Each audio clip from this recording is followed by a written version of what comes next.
অভিবাসীদের ঢল থামাতে অভিবাসন নীতিতে পরিবর্তন আনছে কানাডা সরকার। মার্কিন সংবাদ মাধ্যম ব্লুমবার্গ জানায়, শিক্ষার্থীর পরিবর্তে বেশি সংখ্যক দক্ষ বিদেশি গবেষক গ্রহণের পরিকল্পনা করছে অটোয়া। সরকারের এমন পদক্ষেপকে স্বাগত জানিয়েছে কানাডার বিশ্ববিদ্যালয়গুলোর সংগঠন।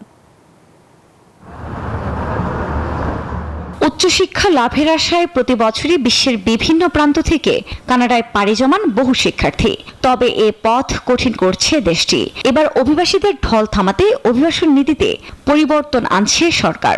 মার্কিন সংবাদ মাধ্যম ব্লুমবার্গ জানায়, বিদেশি শিক্ষার্থীর পরিবর্তে বেশি সংখ্যক দক্ষ বিদেশি গবেষক গ্রহণের পরিকল্পনা করছে অটোয়া।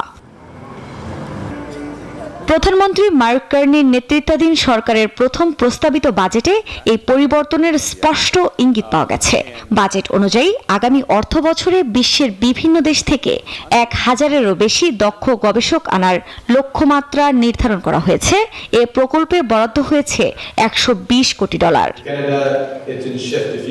বাজেটের নথিতে বলা হয়, এই গবেষকদের জ্ঞান ও দক্ষতা কানাডাকে বৈশ্বিক প্রতিযোগিতায় এগিয়ে রাখবে এবং অর্থনীতিকে আরো সমৃদ্ধ করবে। একই সঙ্গে যুক্তরাষ্ট্রের H-1B ভিসা প্রকল্পের আদলে কানাডাও শিগগিরই দক্ষ গবেষক ও কর্মীদের জন্য নতুন ভিসা প্রোগ্রাম চালু করতে যাচ্ছে বলেও জানানো হয়।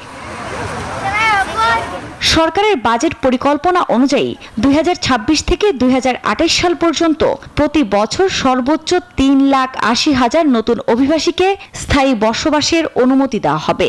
অন্যদিকে অস্থায়ীভাবে বসবাসরত অভিবাসীদের সংখ্যা ধীরে ধীরে কমানো হবে।